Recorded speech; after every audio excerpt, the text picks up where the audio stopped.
다음으로는 2차 시험에 대해 말씀드리겠습니다. 먼저 면접에 대해 말씀드리면 저는 처음에 기출문제를 분석해서 실제 면접에서 어떤 문제들이 나오는지, 답을 하기 위해 무엇을 공부해야 하는지 파악했습니다. 그리고 암기해야 할 내용을 하나의 파일로 정리했습니다. 그 다음 1차 공부했을 때와 같이 반복해서 외웠습니다. 예를 들어서 설명해 보겠습니다. 사진 속 문제는 충북에서 출제된 2022학년도 즉답형 2번 문제입니다. 문제를 요약해 보면 교사로서 교실에서 환경교육을 어떻게 실시할 것인지 말하시오 라는 문제입니다. 그리고 이러한 답을 할 수 있습니다. 첫째, 텃밭 가꾸기 활동을 하겠습니다. 아이들과 함께 직접 작물을 기르고 수확하는 활동을 하겠습니다. 이를 통해 아이들은 환경에 대한 감수성과 동식물을 배려하는 태도를 기를 수 있을 것입니다. 둘째, 캠페인 활동을 하겠습니다. 아이들과 환경오염 문제의 원인과 해결 방안에 대해 토의한 뒤 지역사회로 나가 다른 사람들에게 환경을 보호하는 방법에 대해 알리겠습니다. 이를 통해 아이들은 환경오염 문제와 해결 방안에 대해 더 관심을 가지고 생활 속에서 적극적으로 실천할 것입니다. 답변을 보면 틀이 정해져 있다는 것을 알 수 있습니다. 첫째, 무슨 활동입니다. 이렇게 활동명을 이야기하고 그 다음에 활동에 대한 구체적인 설명을 했습니다. 마지막으로는 이를 통해 아이들이 어떠한 교육적 효과를 얻을 수 있는지를 설명했습니다. 또한 이 문제를 통해서 우리가 공부해야 하는 내용이 무엇인지 알 수 있습니다. 먼저 환경교육 지도 방안에 대해 알아야 합니다. 텃밭 가꾸기, 캠페인, 동화책 읽기, 지역사회 견학 등이 있습니다. 그리고 환경교육의 교육적 효과에 대해서도 알아야 합니다. 이는 1차 때 기본서에 있는데 환경문제 해결, 지속가능 발전, 환경보전 실천, 환경 감수성과 배려하는 태도 기르기와 같은 것들이 있습니다.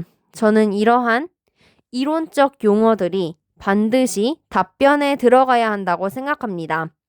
면접이라도 1차 때 공부했던 이론들이 답변에 반드시 들어가야 한다고 생각합니다. 두 번째 문제입니다. 두 번째 문제는 평가원에서 2025학년도 즉답형 1번 문제로 나온 것입니다. 문제를 요약해보면 사례 속 교사는 혼합연령 학급 운영과 놀이 지원에 어려움을 겪고 있다. 교사에게 필요한 전문성 2가지를 말하시오. 이렇게 볼 수 있어요. 그리고 이러한 답을 할 수 있습니다. 첫째, 단일 연령의 발달 수준에 대한 지식이 필요합니다. 혼합연령 학급에는 3세, 4세, 5세 다양한 연령의 유아들이 존재합니다. 따라서 그들의 발달 특성과 흥미를 이해하고 그에 적합하게 지도하기 위한 지식이 필요합니다. 둘째, 다연령 간 연계 방법에 대한 기술이 필요합니다. 짝지어 활동하기, 공유하기, 큰 연령이 작은 연령에게 전달하기와 같은 방법으로 연령 간 연계하기 위한 기술이 필요합니다. 이를 통해 아이들은 함께하는 것에 즐거움을 느낄 수 있으며 큰 연령은 자신이 가지고 있는 지식과 기술을 어린 연령에게 나누며 자신이 가지고 있는 지식과 기술을 견고화시킬 수 있을 것입니다. 이렇게 답변을 해볼 수 있고 이는 제가 실제 시험에서 답변한 내용을 복기한 내용입니다. 이를 통해 또 우리는 공부해야 하는 것을 알 수 있습니다. 먼저 혼합연령학급의 기본 방향인 단일 연령에 대한 차별적 배려, 다연령 간의 연계 도모에 대해 알아야 한다는 것을 알 수 있습니다. 그리고 답변을 풍부하게 하기 위해서는 다연령 간 연계 전략에 대해서도 알아야 합니다. 짝지어 활동하기, 공유하기, 전달하기, 시범 보이기, 분담하기, 협력하기와 같은 것들에 대해서도 알아야 합니다. 그 다음에는 면접 실전 연습 방법에 대해 말씀드리겠습니다. 3가지 방법으로 했습니다. 먼저 혼자서는 구상하고 그 다음에 녹음하고 녹음을 들으며 개선할 부분에 대해 스스로 피드백을 했습니다. 그리고 스터디를 했습니다. 짝 스터디를 했으며 기출문제, 강사님들 문제를 바탕으로 문제를 만들고 카톡방에 올려놓은 다음날 스터디를 할 때 상대방이 만든 문제를 즉석에서 대답하는 방식으로 했습니다. 그리고 상대방의 답변에 대해 서로 피드백을 했습니다. 스터디를 통해서 시간 안에 대답하는 능력과 낯선 사람 앞에서 자신있게 말하는 능력을 기를 수 있었습니다. 3번째는 가족들 앞에서 연습을 했습니다. 혼자 벽을 보고 연습할 때는 긴장도 되지 않고 술술 이야기할 수 있었는데 막상 실제 사람 앞에서 대답을 하려니 긴장이 되어서 가족임에도 불구하고 말이 잘 나오지 않았습니다. 그래서 실제 시험에 대비하기 위해 가족들이 실제 면접관이라고 생각하고 말하는 연습을 했습니다. 가족이 유아교육 전문가는 아니지만 속도, 억양, 내용의 타당성 등에 대해 피드백을 해 주었습니다. 그 다음에는 수업 실현에 대해 말씀드리겠습니다. 먼저 수업 실현을 위해 암기해야 하는 것은 크게 2가지가 있습니다. 첫째, 수업 유형별 만능틀, 둘째, 수업 조건별 해결 방법입니다. 수업 유형별 만능틀에 대해 말씀드리겠습니다. 강사님들 자료, 유일무이 책을 바탕으로 수업 유형별 꼭 들어가야 하는 것이 무엇인지 파악했습니다. 그리고 반복해서 암기했습니다. 따로 파일을 첨부하겠습니다. 동극을 예로 들겠습니다. 도입에서는 주의 집중, 자리 배치, 그 다음에 사전 경험 회상. 사전 경험 회상에는 동화 내용을 회상해야 합니다. 등장인물의 말, 표정, 행동, 그리고 줄거리, 반복되는 말, 재미있는 말, 의성어, 의태어와 같은 것을 회상해야 하고 그 다음에 사전에 준비한 것이 무엇인지 알아보아야 합니다. 아이들이 소품, 무대를 준비한 경우도 있습니다. 그 다음에는 활동을 안내하고 약속을 정해야 합니다. 동극이기 때문에 친구의 표현을 존중하는 것, 친구를 배려하는 것, 배우는 큰 목소리로 이야기하는 것, 관객을 맡은 어린이들은 조용히 하는 것과 같은 것들이 있습니다. 전개 단계에서는 먼저 소품을 탐색하고 무대를 탐색합니다. 그리고 아이들과 함께 표현 방법을 계획합니다. 당나귀는 어떻게 표현해 볼 수 있을까? 그리고 역할을 정합니다. 그 다음에 첫 번째 동극을 시작합니다. 역할을 소개하고 다 같이 인사하고 첫 번째 장면에 나오지 않는 어린이들은 기다리는 곳으로 갑니다. 그리고 이제 지금부터 딸기 모듬의 동극을 시작하겠습니다. 이렇게 시작하고 해설하고 이상으로 딸기 모듬의 동극을 마치겠습니다. 이렇게 마무리를 하고 다 같이 인사합니다. 그 다음에 첫 번째 동극에 대해 평가합니다. 표현 방법, 그리고 동작 요소, 변경하거나 추가하고 싶은 것이 있는지에 대해 이야기 나눕니다. 그리고 두 번째 동극을 하고 두 번째 동극을 평가한 다음 정리합니다. 그리고 아이들과 함께 회상하는 시간을 갖습니다. 동극하는 모습을 사진, 영상으로 찍었다. 이렇게 가정을 하고 아이들과 함께 경험, 느낌, 생각을 이야기 나눌 수 있습니다. 마무리 단계에서는 활동을 평가합니다. 앞서 말씀드린 회상, 장면과 함께 활용할 수 있습니다. 그리고 두 번째, 확장 활동을 이야기합니다.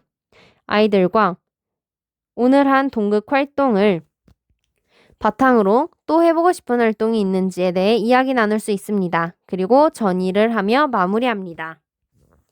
이렇게 동극 만능틀에 대해 말씀드렸습니다. 이렇게 수업 유형별로 있는 만능틀을 암기해야 합니다.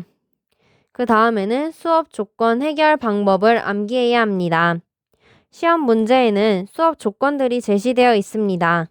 그래서 저는 기출문제, 강사님들 자료를 바탕으로 시험에 나올 수 있는 모든 수업 조건들을 수집했습니다. 그리고 조건별로 해결 방법을 적어 놓았습니다. 25학년도 기출문제를 예시로 설명해 보겠습니다. 25학년도 수업 실현 문제는 동극이었습니다. 수업 조건을 가정해서 유아들과 규칙을 정하는 과정을 포함하여 실현하시오 라는 조건이 있었습니다. 저는 이를 아이들과 경청, 존중 약속을 정하는 것으로 해결했습니다. 실제 수업 예시를 말씀드리겠습니다. 이제 다 함께 브레멘 음악대 동극을 해볼 건데 어떤 약속을 지키면 더 즐겁게 할 수 있을까요? 지은이는 경청 약속을 지켰으면 좋겠구나. 관객 역할을 맡은 어린이들은 작은 목소리로 이야기했으면 좋겠어요? 공연을 하는 친구들의 이야기를 잘 듣기 위해 작은 목소리로 이야기했으면 좋겠구나. 이렇게 목소리 크기 조절도 했고요. 그리고 수호는 존중 약속을 지켰으면 좋겠다는 생각을 했군요. 나의 표현이 소중한 것처럼 친구들의 표현도 소중하기 때문에 존중했으면 좋겠다는 생각을 했구나. 그래요. 그러면 우리가 정한 약속을 지키면서 다 함께 동극을 해볼까요? 두 번째 예시를 말씀드리겠습니다. 역할 선정 시 유아들이 특정 역할을 하고 싶다고 몰리는 상황에서의 교사 지원이 포함되도록 실현하시오 와 같은 수업 조건이 있었습니다. 이를 해결하기 위해 저는 동극을 여러 번 하는 방법으로 해결했습니다. 첫 번째 방법에서는 A 유아가 당나귀 역할, 두 번째에는 B 유아가 당나귀 역할을 하는 것으로 했습니다. 실제 수업은 이렇게 했습니다.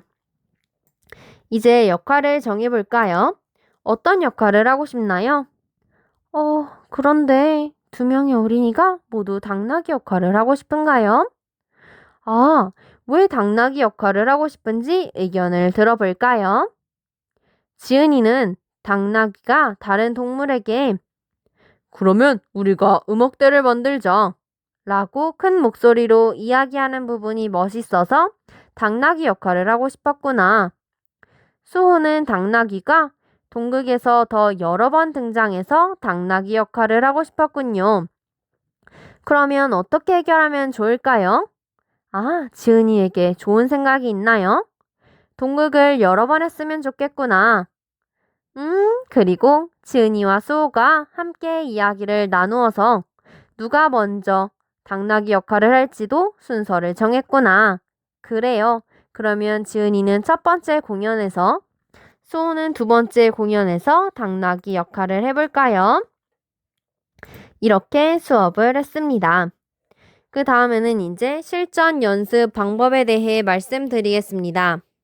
저는 평가원에서 출제하는 지역이었기 때문에 먼저 평가원 기출문제를 분석했습니다. 분석 결과 평가원 문제는 목표, 누리과정 관련 요소, 그 외 수업 조건을 모두 합해서 약 12개에서 15개의 수업 조건을 해결해야 한다는 것을 알게 되었습니다. 그래서 2015 누리과정 지도서를 바탕으로 평가원 스타일의 문제를 만들었습니다. 실제 시험 문제와 똑같이 목표 3개, 누리과정 관련 요소 3개, 수업 조건 7개에서 9개 정도를 만들어서 넣었습니다. 사진에 보이는 것은 제가 만든 문제입니다. 다른 문제들도 파일로 첨부하겠습니다. 그 다음 스스로 피드백하는 혼자 공부하는 방법에 대해 말씀드리겠습니다. 15분 동안 즉석에서 구상하고 바로 수업 실현을 했습니다. 수업 실현을 하면서 휴대폰으로 녹음하고 휴대폰 어플로 녹음 파일을 글로 텍스트 변환 시켰습니다. 그리고 녹음 파일을 다시 듣는 것과 동시에 변환한 문서를 보면서 수업에서 수업 조건들을 잘 해결했는지 되돌아보았습니다. 수업 조건을 몇 번 언급했는지 발을 정자를 써서 횟수를 세기도 하고 수업 조건을 해결하는 방법이 적합했는지에 대해서도 돌아봤습니다. 그리고 부적합했다면 다른 방법을 찾아보았습니다. 예를 들어서 설명해 보겠습니다. 수업 조건이 놀이 상황 속에서 유아의 안전을 지원하는 내용을 포함하시오 라고 되어 있다고 해보겠습니다. 그리고 저는 이렇게 대답을 했다고 가정하겠습니다. 일부러 부적절한 예시를 보여드리겠습니다. 지은이와 수호는 책상을 연결하고 그 위에 나무 의자를 올려서 기차를 만들었구나.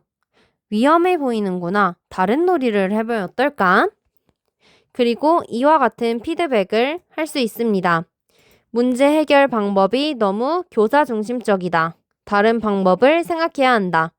유아와 함께 위험 요인, 안전하게 놀이하는 방법에 대해 토의하고 약속을 정하는 방법이 있다. 이렇게 피드백을 할 수 있습니다. 그리고 고친 답으로 말씀드리겠습니다. 고친 답으로 시연을 한다면 이렇게 할 수 있습니다. 지은이와 수호는 책상을 연결하고 그 위에 나무 의자를 올려서 기차를 만들었구나. 그런데 의자가 미끄러지면 넘어지면서 다칠 수도 있을 것 같은데 더 안전하게 놀이할 수 있는 방법에는 어떤 것들이 있을까? 지은이에게 새로운 방법이 떠올랐구나. 어떤 방법인가요? 아, 하늘반에 있는 방석을 활용해보고 싶구나. 나무 의자 대신 방석을 책상 위에 올려서 기차의 여러 자리를 표현하고 싶구나. 그리고 옆에 있는 수호도 지은이의 이야기를 듣고 정말 좋다고 이야기하며 지은이에게 손으로 최고 표시를 해주고 있구나. 이렇게 고칠 수 있습니다. 그리고 저는 스터디를 하기도 했습니다. 기출문제, 강사님 문제, 직접 만든 문제를 활용해서 문제를 만든 다음 스터디 하루 전날 카톡방에 문제를 올리고 다음날 즉석에서 구상하고 시연을 하고 서로에게 피드백을 해 주었습니다. 마지막으로 마인드 컨트롤에 대해 말씀드리겠습니다. 저는 임용시험 준비 기간 동안 항상 불안했습니다. 그리고 자신감이 없었습니다. 그런데 주변에서는 자신감을 가져야 뭐든 할 수 있다. 근자감이라도 가져라. 이렇게 이야기했습니다. 하지만 저에게 자신감을 갖는 것은 정말 어려운 일이었습니다. 공부를 해도 내 머릿속에 남아있는 게 없는데 어떻게 자신감을 갖지? 이런 생각을 많이 했습니다.